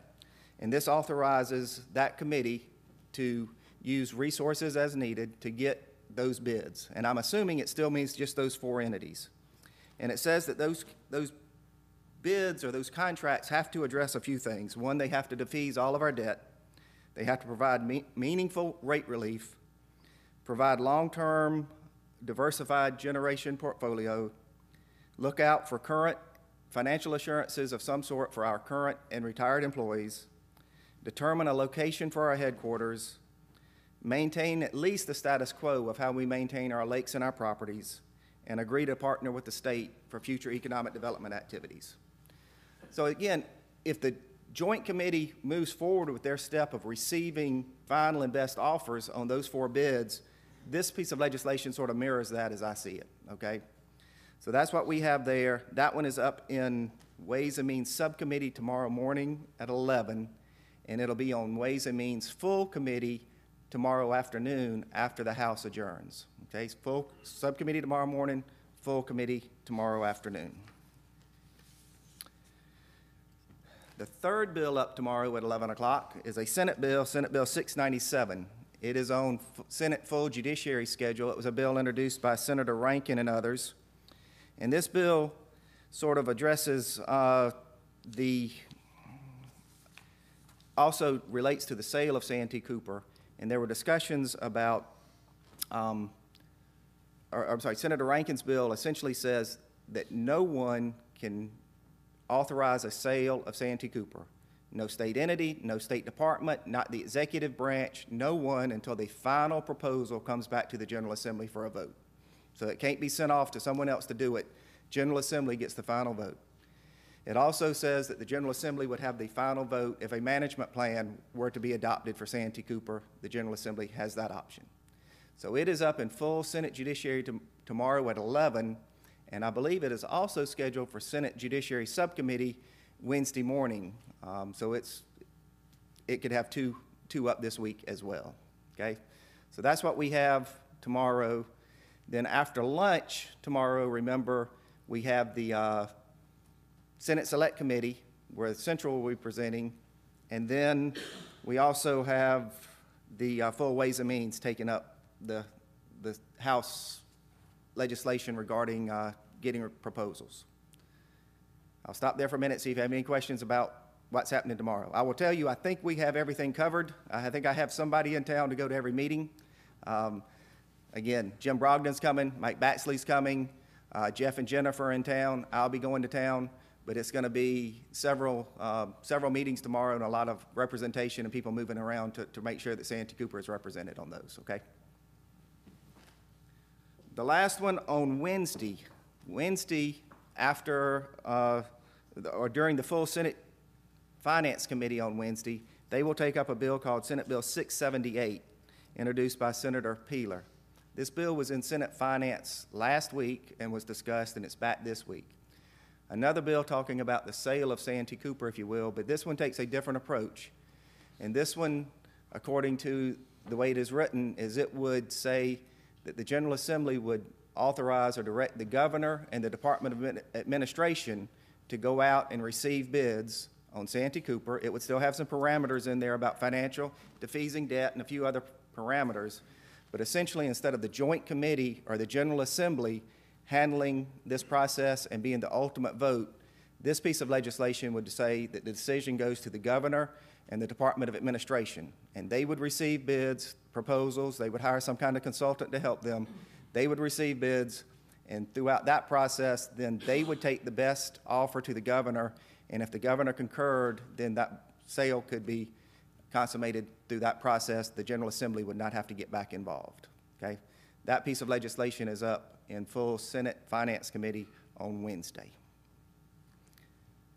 That's it for legislation, if you have any questions. And if I know that was a lot, I can clarify anything if you need me to, okay? Last thing I will mention is we do have some board appointments that are moving through.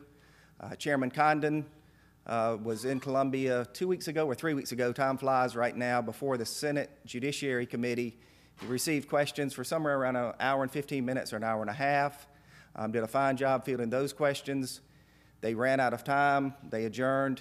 I expect that either in a coming week, Senate Judiciary Committee will have him scheduled for a return appearance because there are some more senators that still have some questions for Chairman Condon.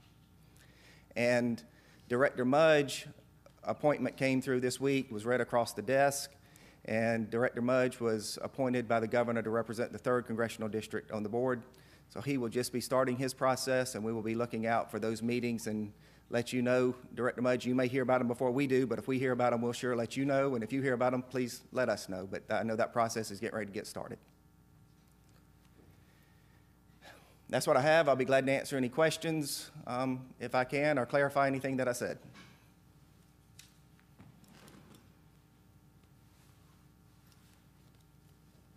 Okay? All right, thank you. Thank you, Richard. Next would be motion to adjourn committee. Is there a second? All in favor? Any opposed? Hearing none, that motion passes, and let's proceed right to the board meeting with everyone's, that be good? It's my privilege to ask Jeff Armfield to do both the invocation and the pledge. Hi. Start with prayer, y'all will join me in prayer. Almighty King and merciful Savior, we thank you for this day. We thank you for the love and grace and mercy you pour out on each of us. We are unworthy of your love, Father, unworthy to speak to you, but the blood of your Son. We pray for wisdom as we move through the business of this organization. We pray for wisdom for our state and federal leaders as they deal with various actions to operate in the best interest of the citizens they represent. Father, I pray a special prayer for our employees, that you would give them focus on safety and customer service, that we would persevere through this opportunity, and that they would rest in the knowledge that you make all things work for good for those who love you. We thank you for the food that we will receive in a few minutes, and we thank you for all that you do. In Jesus' name I pray. Amen. Amen. I pledge allegiance to the flag of the United States of America and to the republic for which it stands, one nation, under God, indivisible, with liberty and justice for all. Thank you, Mr. Chairman. Thank you. Well done. Thank you. Adoption of minutes. This would be a motion for minutes of the annual meeting held January 28th, 2009. Is there a motion? Is there a second? All in favor? Any opposed? Hearing none, that motion passes. And this is the minutes of the regular meeting on the same date. Is there a motion? All in favor? Any opposed? Hearing none, that motion passes. Presentations of Human Resources Committee, we call on Chairman Singleton. Thank you, Mr. Chairman.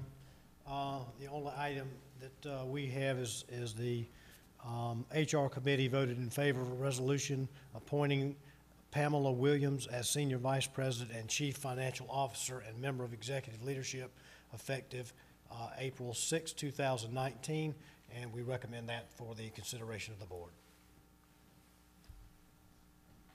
So moved. Second? All in favor? Any opposed? Opposed. Thank you. All right, so that concludes my report, Mr. Chairman. Thank you. This would be the recently held Executive Corporate Planning Committee, and we've got the motion that was discussed on VC Sumner authorization, extension of projects, and cessation and preservation plan. If I could ask for a call for the vote for a motion for approval. Any further discussion? All in favor?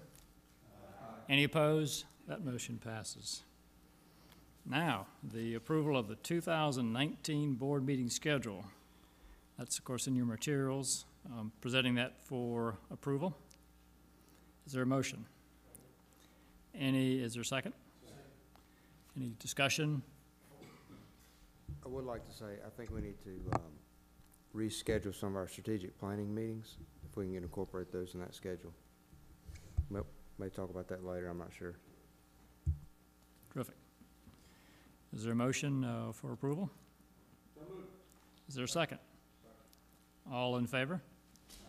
Any opposed? Hearing none, that motion passes. And this is I guess a first for us, really. I really am impressed by this topic. It's a board discussion, Santee Cooper next steps. And I'm assuming I had a really interesting discussion with, as I recall, Senator Hutto. And I think Senator Clymer also made a comment relative to, hey, is Santee Cooper paralyzed by where we find ourselves? Shouldn't we be going to next steps and leading? And I think the specific issue, not that I want this be the centerpiece of this discussion, but whether or not we would have some sort of management contract. And I thought there were some really astute questions, and so I just would throw this out. I don't know if you want to kick it off, the discussion for board discussion. Well, Mr. Chairman, I think you're exactly right. I think the questions that you received highlighted the fact that, at least in regard to some matters, we have felt like that we needed to stand down while the ICF, the joint committee work was being conducted. And there were reasons for that, both reasons that perhaps we saw from our perspective, but also from things we heard people say. So, you know, what we've heard since then from the Senate Select Committee is that we've been encouraged, and you were encouraged, I think, at your questioning the other day, that Santee Cooper should not be standing down. Now, does that mean that we have been sitting on our hands? Absolutely not. We have done those things that Santee Cooper needs to do to reduce expenses, to operate more efficiently, to be very safe, to provide reliable power, and we'll continue to do that. But are there other things that we can do, like, I guess, the management contract? And the thing that I guess we heard and I guess is open for discussion here with the Senate Select Committee is that we ought to be talking to those folks. By folks, I think it's meant to other utilities, perhaps, with whom we might partner to achieve greater efficiency. So that's we appreciate that encouragement, and I'd simply open it up for any discussion or comments others might have on that or any other topic. Very good. Chairman Phil. I certainly support that. I mean, there are things today, technology has changed so many things today that help facilitate collaboration and scale. And I think having worked on this as a businessman for the last 20 years, I think there's substantial benefits through collaboration and management contract, whatever we call that. But working together, I think we can maximize resources and take advantage of efficiencies that individually we can't. So I really encourage this. We need to begin those discussions in a more serious way. I agree with that, and hearkening back to Jim's comments, I'll say that to the extent that there are some things that we've stood down on, those have been looked at on a case-by-case basis. There are many things that from the moment that the criticism started, understandably, because of the nuclear problems, there are many times that we didn't stand down, that we stepped up to the plate, as we did with the nuclear decision itself, and have made decisions that we felt like in real time were in the best interest of the company and the stakeholders, knowing that sometimes they'll be popular and sometimes they won't. Hearkening again to Director Clark, I agree that we're at a crossroads now where to proactively look at some strategies and embracing some management contracts and other things. We need to do that.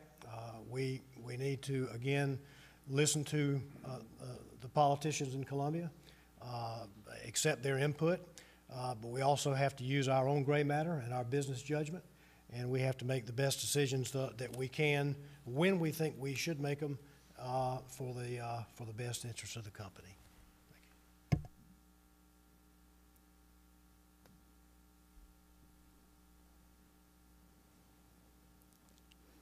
Any further?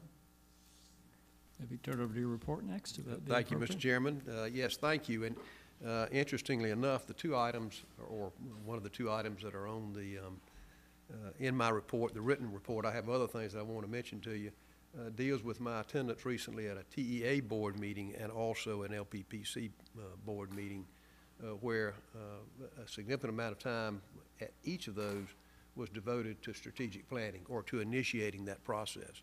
And I can tell you that you didn't have to attend those meetings to know this, but folks across the company who are in utilities like Santee Cooper and probably IOUs as well are thinking about what comes next. What are the disruptors, those things that will interfere or interrupt our way of doing business? And some of it is technology, Mr. Finn.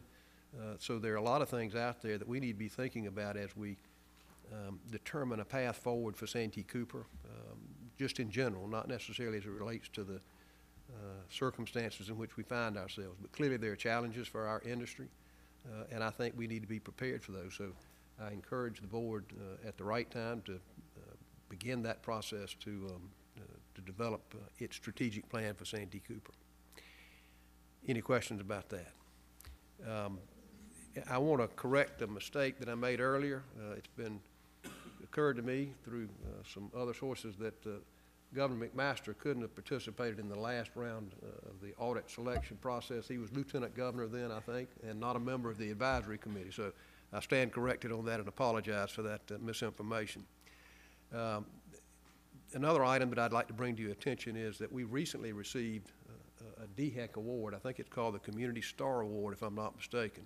I'm going to ask Pamela if she will. She and others were here to receive that award from DHEC recently. Thank you, Jim. Yes, I am proud to be the one to stand here and report to you about the award. Actually, our environmental management group was involved in putting together the application, so the credit goes to Brian Holmes and others in that group. But this award, and I'm going to read from the award, it recognizes entities and individuals going above and beyond environmental requirements to build better community relationships, promote environmental sustainability and resiliency, and/or improve the quality of life for communities. So we were awarded this award for this year as a corporate citizen. Myra Reese from DHEC was here last week to present the award to us. It in particular recognizes our efforts at Camp Hall, where we are preserving wetlands and restoring wetlands. There's outreach to the communities. And that outreach really was begun in partnership with the Department of Commerce and Berkeley County as we work together and work with those local communities to make sure any impacts on them were positive. And so I'm proud of what our team put together with the support of this board in particular to help us make Camp Hall something great and something we can all be proud of. The award also recognizes some of our other programs, our Gopher Give Oil for Economic Recovery, our environmental recovery program, our Old Santee Canal Park outreach efforts there, our energy efficiency programs, and others. So just, I couldn't be more proud to be the person who got to accept the award and proud of our team.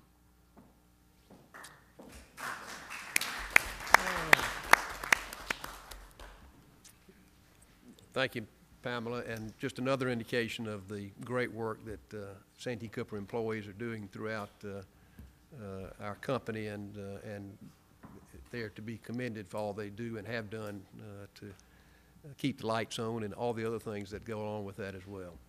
The last thing that I want to mention to you is simply a request that we've gotten from the Senate Finance Committee. They have asked that we provide information regarding retention incentives that were put into place last year that relate to additional contributions to a defined contribution plan. Those were created in order to retain the folks at this level. It was a challenging year. There were many things that went on and didn't occur in regards to executive compensation. No fault of the board, but simply the circumstances in which we find ourselves. And as a result of that, wanting to try to retain those folks, we implemented these retention incentives. We certainly didn't do this without assistance of our outside consultants, Finley Davies. They provided information and a guidance in terms of what would be a reasonable plan and a structure associated with retaining other members of executive staff. And that was implemented in October of last year. It did not require board action. Obviously, at that time, we were not having board meetings, unfortunately. But in any event, that was something that I could do, and I authorized it. I kept you aware of that, I think, and I'd be glad to answer any questions that you might have or any comments you might have regarding that information or the request from Senate staff. Thank you, Jim. I'll just make this comment, and it would relate back to what we were talking about a few minutes ago that came up in Chairman Condon's hearing. Do we have the paralysis of analysis? And this, I would say, is an example of something that's necessary for the, there's nothing more important to an organization and its stakeholders than retaining qualified personnel. I think this was a proper decision for the people and for the company and for the stakeholders. And I appreciate your having the intestinal fortitude to step up and make that decision.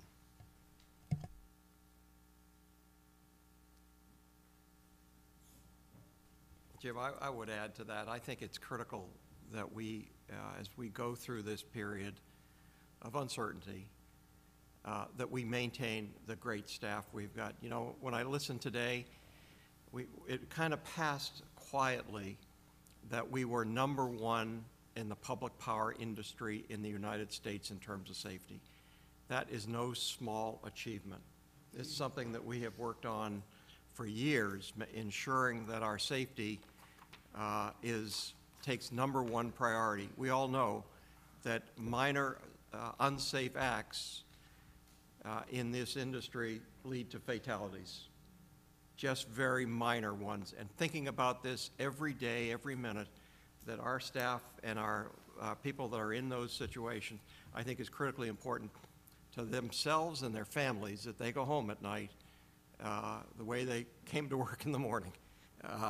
And I think this is a great accomplishment for Santee Cooper to get this recognition, and I want to reiterate that.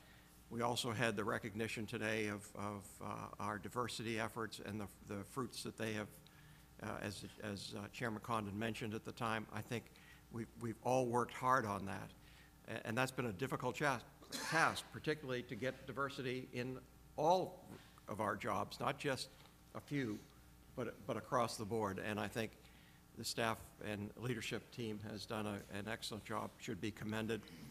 And I think this is an organization that doesn't need to lose our leadership team. We need to maintain our leadership team, build on our leadership team, and do the things that are going to make us continually successful in the future, the right things to make us success, to bring success in the future. So, thank you.